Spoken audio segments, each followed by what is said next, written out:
nous bâtirons un pays plus beau qu'avant, dans la paix citoyenne. Entonner l'hymne sacré de notre solidarité. Fièrement saluer dans les méthodes de nos aïeux. Au pays, bien-aimé, nous peuplerons ton soleil, nous assurerons ta grande 30 juin, au doux soleil, 30 juin, du 30 juin, jour sacré, sois le témoin, jour sacré, mais l'immortel, serment de liberté.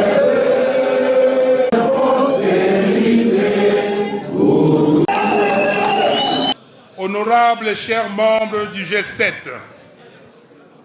Mesdames et Messieurs les représentants du corps diplomatique, chers collègues membres de la dynamique, Mesdames, Mesdemoiselles et Messieurs, distingués invités, avant toute chose, j'aimerais présenter nos amis qui nous ont fait le plaisir de répondre à notre invitation. Il s'agit d'une délégation du G7. Et j'aimerais, quand je citerai le nom, s'ils peuvent passer devant pour saluer l'assistance ici. Ils sont Pierre Lumbi,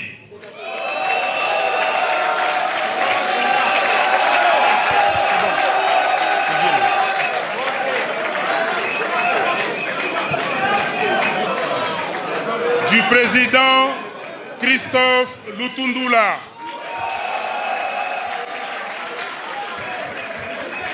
j'appelle aussi ici le président Païpaï, le directeur Albert Moleka et le secrétaire général Jacquemin Chabani.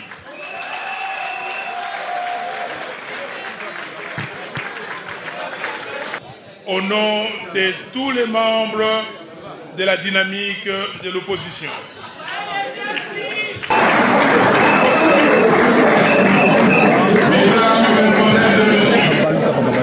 M. Kabila est le problème dans notre pays. Par sa conception monarchique du pouvoir et par sa gestion non orthodoxe de l'État, il est en déphasage complet avec l'ordre politique fondé sur la Constitution de la République et ayant pris le pari de narguer tout un peuple et de le défier. M. Kabila ne nous laisse pas d'autre choix que celui de programmer son départ.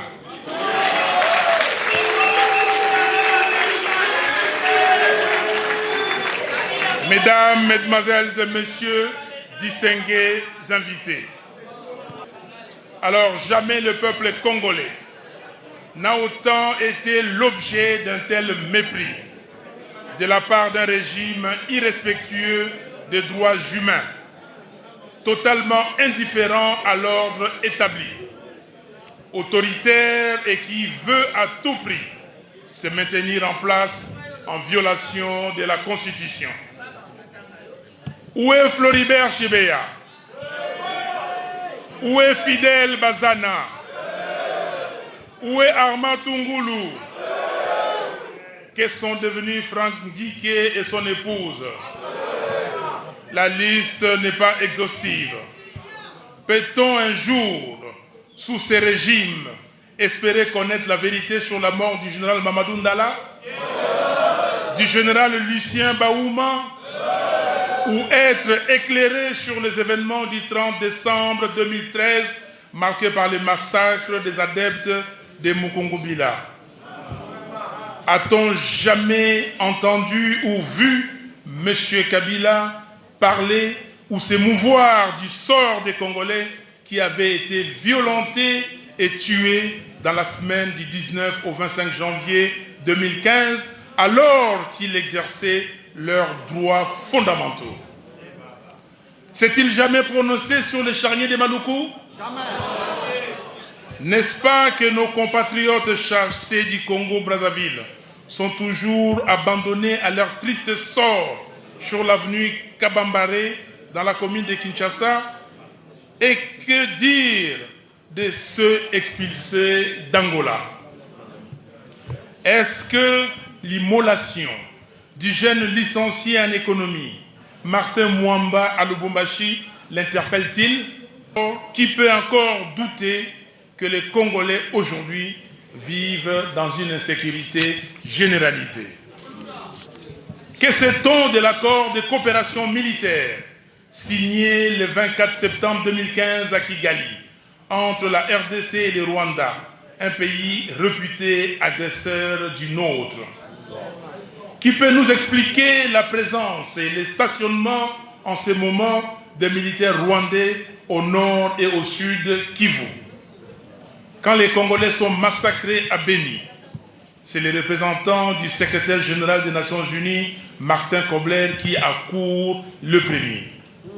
Sans oublier le fait que plus de 80% des Congolais vivent aujourd'hui avec moins de 1,25 $ par jour, pendant que M. Kabila et ses affidés claironnent, sans y croire, la chanson de la croissance. Quels sont ces Congolais qui goûtent aux fruits de cette prétendue croissance? A-t-on considéré les taux de chômage dans notre pays? Le nombre de Congolais qui n'ont pas accès à l'eau potable, à l'électricité, aux soins de santé et à l'éducation nationale? Dans ces conditions, que peut-on encore attendre du régime de M. Kabila? Mesdames, Mesdemoiselles et Messieurs, distingués invités, effectivement, rien.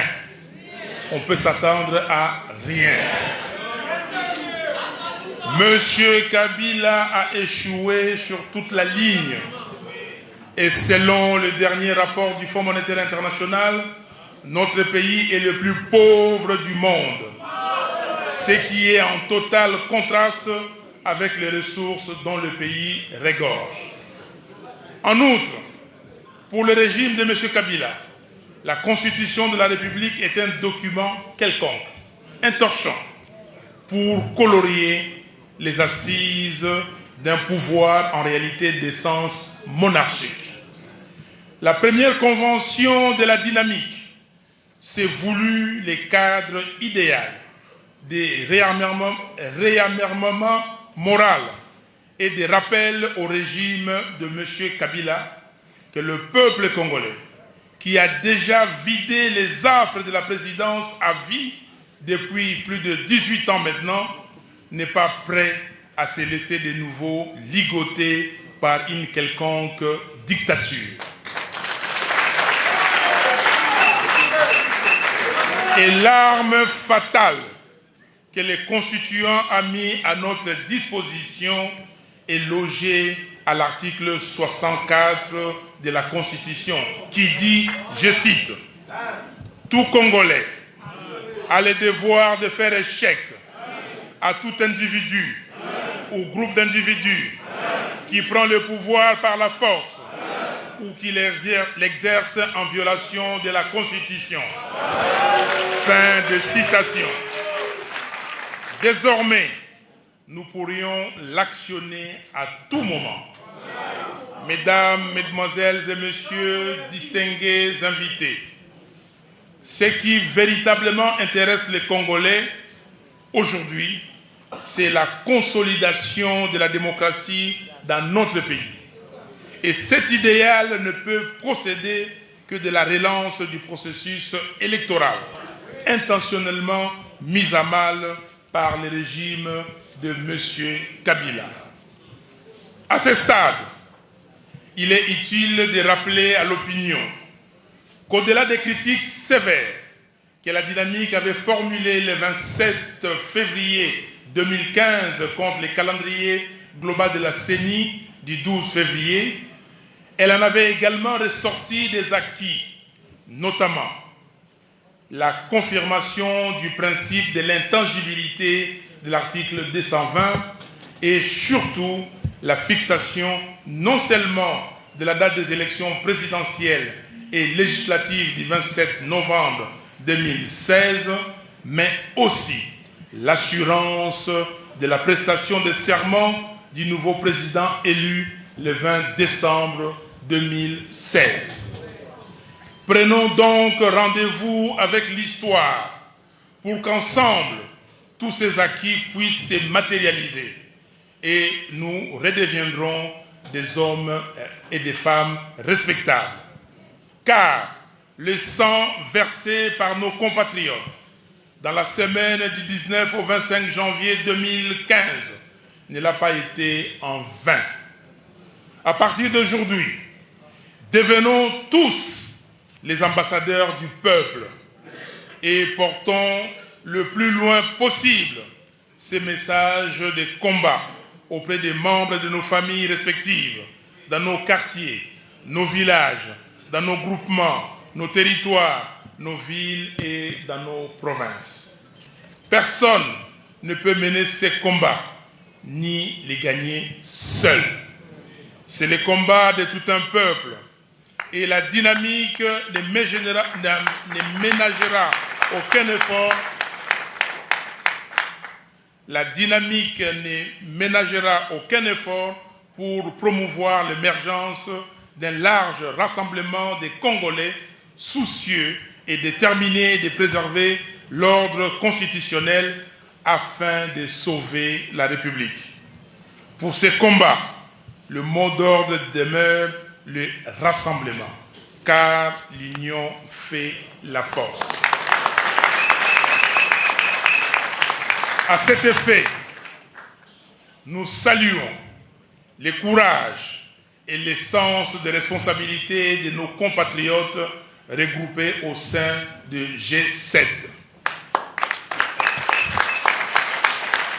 Nous saluons le courage et le sens de responsabilité de nos compatriotes regroupés au sein de G7 et du gouverneur honoraire du Katanga pour avoir pris la mesure du danger en refusant d'accompagner M. Kabila dans sa forfaiture.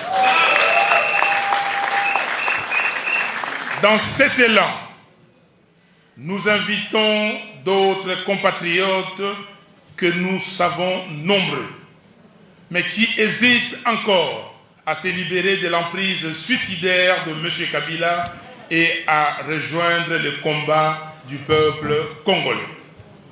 Ainsi, ensemble, nous dirons non à la monarchisation présidentielle, non au dialogue piège de M. Kabila, non au glissement, non à un troisième mandat non constitutionnel par ailleurs, respect strict de la Constitution et oui aux élections nationales crédibles dans les délais constitutionnels.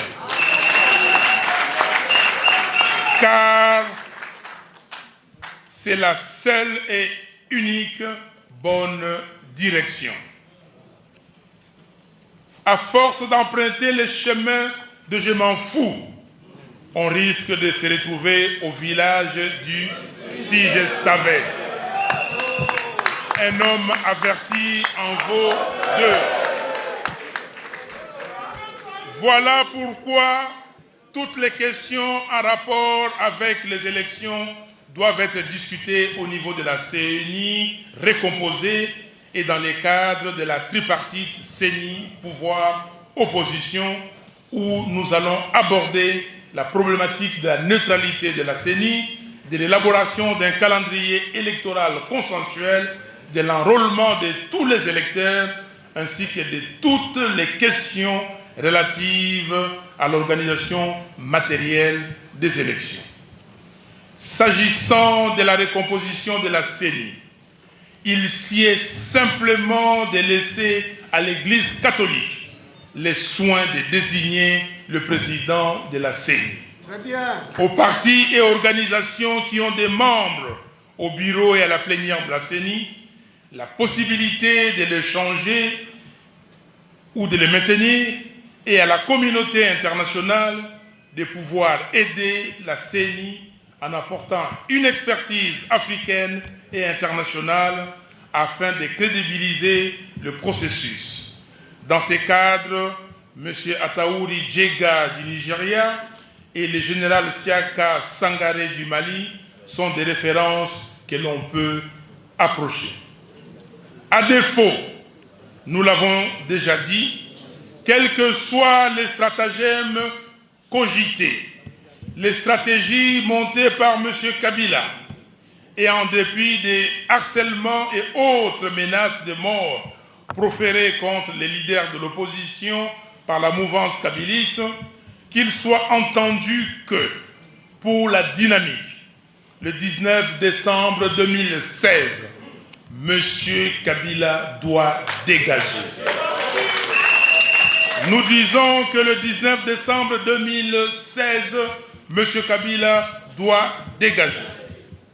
Mesdames, Mesdemoiselles et Messieurs, distingués invités, nous saluons la bravoure de notre collègue, honorable Jean-Bertrand Ewanga, qui a injustement purgé une année de prison.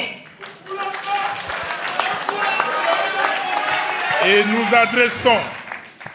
nous adressons nos encouragements aux compatriotes Diomi Ndongala, Christopher Ngoy Mutamba, Jean-Claude Mouyambo, Ernest Kiaviro, Vano Kiboko, Eric Kikunda, Fred Baouma, Yves Makwambala et tant d'autres compatriotes qui croupissent en prison par la seule volonté du régime de M. Kabila, et nous leur disons, tenez bon, chers camarades, l'heure n'est plus loin où nous allons encore nous retrouver. C'est l'occasion pour nous de réitérer notre fraternel amour. C'est l'occasion pour nous de réitérer notre amour fraternel au sénateur Jean-Pierre Bemba Gombo.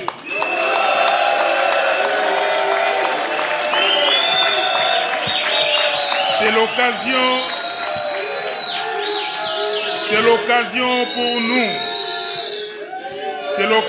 pour nous de réitérer notre amour fraternel au sénateur Jean-Pierre Bemba Gombo, de saluer son courage et de lui demander de tenir bon, car le Seigneur Tout-Puissant est le seul maître des temps et des circonstances. Nous saisissons cette même occasion pour souhaiter un prompt rétablissement au président Étienne Tshisekedi. Sur ce,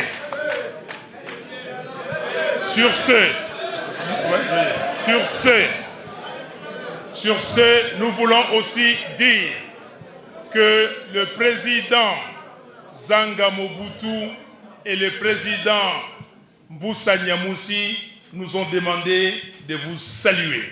Ils soutiennent tous les travaux de la première convention de la dynamique de l'opposition. Sur ce, nous déclarons clos les travaux de la première convention de la dynamique. Que Dieu bénisse la République démocratique du Congo et son vaillant peuple.